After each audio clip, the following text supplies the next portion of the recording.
kerk toe gegaan en Bybelstudie en dit. En ek het geloof my lees reg in die Here. Ek het gebid en Bybel gelees. My ouers sê ek en ek gedink, okay, wag, as ek nou dit gaan doen, gaan ek helemaal oké, weet. Toe nie. Ek het ouer geword en soos jy nou moet weet. Hoe ouer jy word, hoe meer skoonlik om op die pad. Meer raak jy bewus van goeders rondom jou en mense rondom jou wat jou tot verskil lei. En ek het begin meer teen my maale draai. Ek wou nie meer by my maale bly nie. Ek was rarig die onmoontlikste dogter ooit.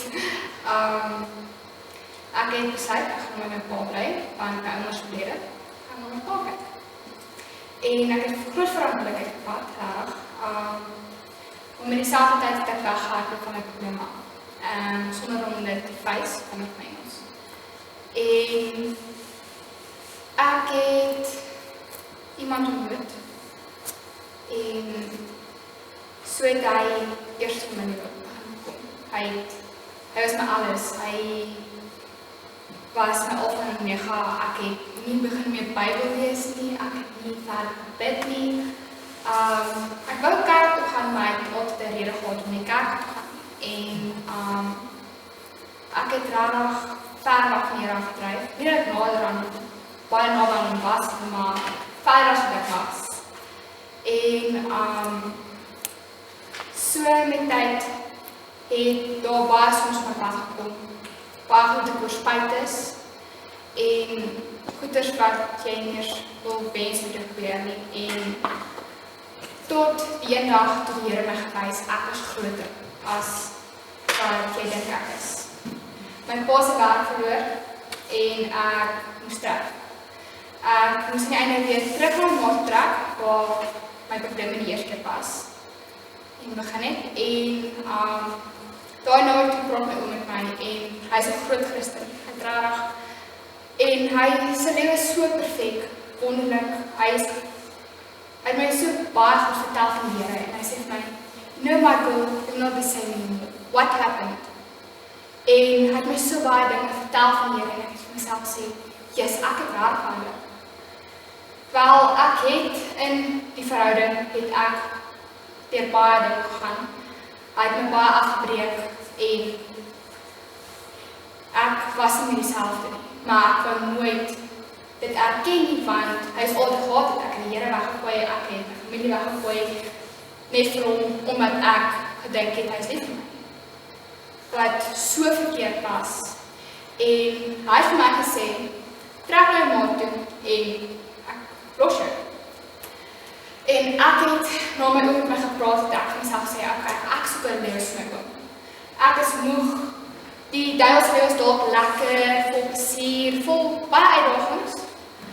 Maar in die einde, as hy jou klaar door my versoeking gelei het, dan was hy, as jy die nagevolge moet dra, dan gaan jy op die knie, bid vir die Here, tot weer son op die pad kom en dan vra jy vir die Here help. En ek het myself gesê, okay, ek gaan nou nader aan die Here gaan en dit is die grootste besluit wat ek ooit moes maak. Ek moes hom los. Ek het nie geweet hoe nie. Ek het nie geweet hoe om alleen te wees nie, want om 'n persoon van kleins af te leer ken. En amper 2-3 jaar saam te wees, dis nie iets wat jy net kan weggooi. Ek het nie geweet hoe dit gaan wees nie. Ek dink vir myself, yes, hoe gaan ek hierdie besluit maak? En ek het vir myself sê, Uniek, hier is maak breek. En ek het pad van die Here gekies. En dit het gelei tot dat slegte ding gebeur. 2 keer daarna sy oorlede, selfmoord gebeur. Dit was 'n donker tyd van my hele lewe. Ek het nie geweet hoe om met myself te leef nie. Om iemand wat jy so lank ken, dat hy sy lewe verloor voor jou en in 'n oomblik is alles net heeltemal anders. Ek het myself blameer, ek het in depressie gegaan.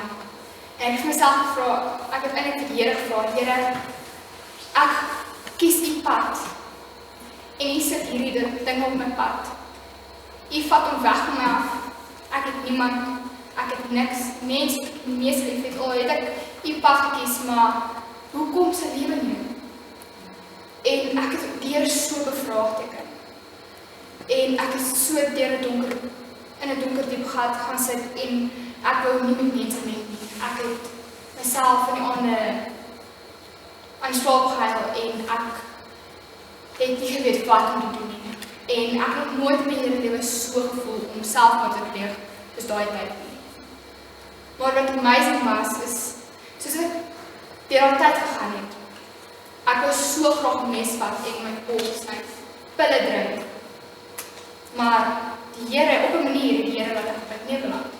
Wat actually baie amazing is. Ek weet nie hoe dit gebeur nie, maar ek weet net, dis die Here wat dit gebeur het.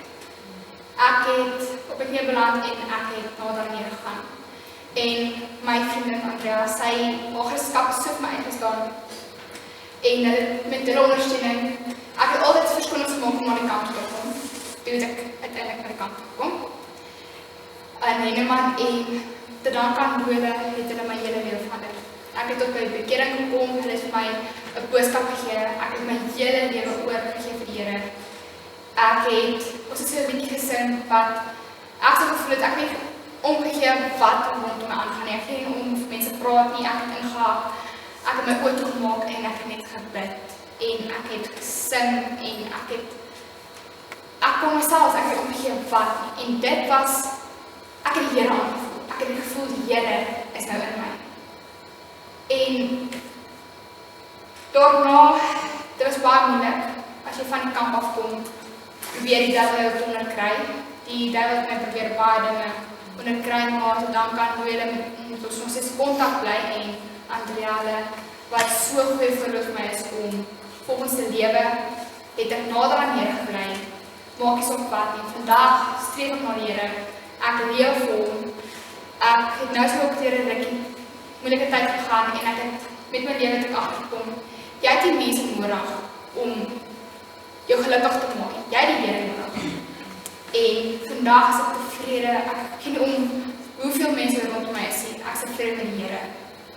En die Here is die enigste skuilplek wat ek vandag het. Maak nie saak waar dit gaan. En hierdie vers het my uitgestaan wat my reg baie gehelp het. Psalm 34 vers 19 tot 20. Die Here is naam met die wat gebroken is van hart en hy verlos die wat verslae is van gees.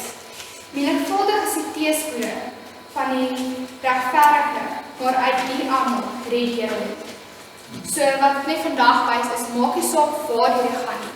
Die Here is daar vir jou. En vir ek gedoog die Here is daar vir my en ek het vra Here, hoe kom dit hier oor op my pad?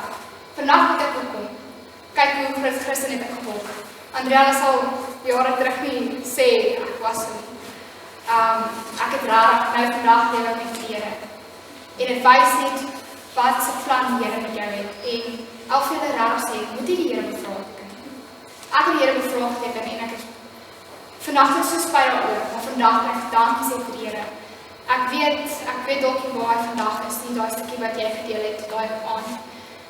Toe jy sê van die vriendin, jy weet nie waar sy is nie. Ek weet nie waar hy is vandag nie. Ek het later eers uitgevind hy sy atelier is. Maar ek weet wat die Here was sy doel met my. En te dank aan hom het ek my nader aan hom.